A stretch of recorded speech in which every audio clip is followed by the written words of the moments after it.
किसी ने क्या खूब कहा है, लाखों ठोकरें खाकर भी संभलता रहूंगा, गिरकर उठूंगा फिर चलता रहूंगा।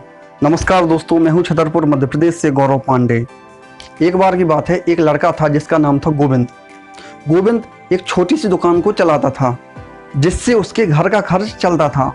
वह कुछ बचा नहीं पाता था और लेकिन जिससे उसके घर का खर्च चलता था, वह कुछ बचा नहीं पाता था, लेकिन उसको कुछ कमी भी नहीं पड़ती थी। एक बार वह सोचता है कि मेरे देखते देखते कई लोग लखपति बन गए हैं, कई लोग मशहूर कलाकार बन गए हैं, कई लोग बहुत बड़े आदमी बन चुके हैं जिन्होंने करोड़ों रुपए कमा लिए हैं, लेकिन मैं आज भी वही जीवन जी रहा हूँ। यह सोचकर वह एक विचार करता है और मन ही मन एक दृढ़ निश्चय करता है और जंगल की ओर चल देता है। जंगल पहुंचकर वह सोचता है कोई खूंखार जानवर मुझे अपना शिकार बना ले और इस जीवन से मुझको छुटकारा प्राप्त हो जाए। इस प्रकार उसके मन में बहुत ही खराब ख्याल चल रहे थे और वह आगे बढ़ता जा रहा था। कुछ समय बाद ठंडी बढ़ने लगी, लेकिन जिसको मृत्यु का वर्ण करना हो उसे ठंडी या गर्मी से क्या फर्क। वह आगे बढ़ता जा रहा था, जानवरों की आवाजें आने लगी थीं और वह आगे बढ़ता जा रहा था। अंधेरा होने लगा। आगे चलने पर वह देखता है एक विशाल बरगद के नीचे कोई बैठा हुआ है। उत्सुकतावश वह बरगद के नजदीक पहुंचता है। वह देखता है वहां पर एक महात्मा जी बैठे हैं। वह महात्मा जी के पास जाता है और प्रणाम करके बोलता है, महात्मा जी आप यहाँ पर क्या कर रहे हैं?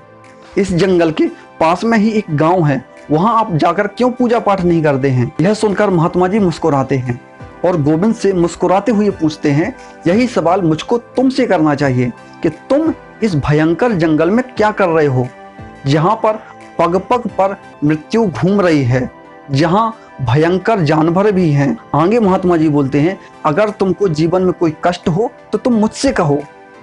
इस प्रकार की महात्मा जी की बातें सुनकर गोविंद फपक फपक कर रोने लगता है और अपनी सारी कहानी महात्मा जी को बता देता है और आगे कहता है, महात्मा जी मैं अपने जीवन में कुछ भी प्राप्त नहीं कर पाया। महात्मा जी बोलते हैं, गोविंद तुम्हारी बातों से मुझको महसूस होता है तुम यही कहना चाहते हो कि मैं कुछ अपने जीवन में साध नहीं पाया अथवा अपना कोई लक्ष्य प्राप्त नहीं कर पाया।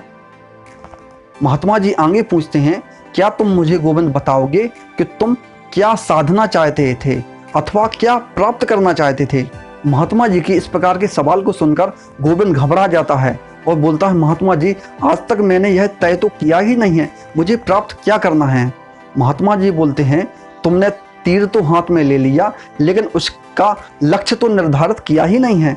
महात्मा जी बोलते हैं, जाओ अपने घर जाओ और सबसे पहले अपना एक लक्ष्य निर्धारित करो कि तुमको अपने जीवन में क्या प्राप्त करना है और उसे प्राप्त करने के लिए जी जान से जुट जाओ।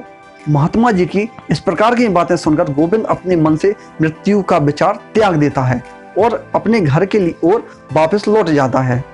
दोस्तों, यह छोटी सी कहानी हम सबको बतलाती है, हम अपने जीवन में भटकते रहते हैं और अपने लक्ष्य का निर्धारित करते नहीं हैं। इसलिए अपने जीवन में बड़े से बड़ा सोचो और एक बहुत बड़ा लक्ष्य निर्धारित करो, क्योंकि किसी ने क्या कहा है कि सोचने के पैसे नहीं लगते हैं। अपना लक्ष्य निर्धारित करो और जी जान से उसको प्राप्त करने के लिए जुट जाएं। एक ना एक दिन आपको सफलता जरूर मिलेगी, एक ना एक दिन आप लक्ष्य जरूर प्राप्त करेंगे। यह छोटी सी कहानी बताती है कि अपना लक्ष्य निर्धारित करें और उसको प्राप्त करने के लिए अपना जीवन लगा दें।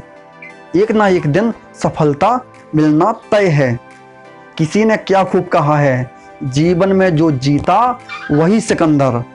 इसी आशा के साथ आप बने रहिए मेरे इस YouTube चैनल गौरव छत्रसाल पर। अगर आपने इस चैनल के सब्सक्राइब बटन पर क्लिक नहीं किया है तो सब्सक्राइब बटन पर क्लिक जरूर करें। आप सभी को सादर वंदे मातरम।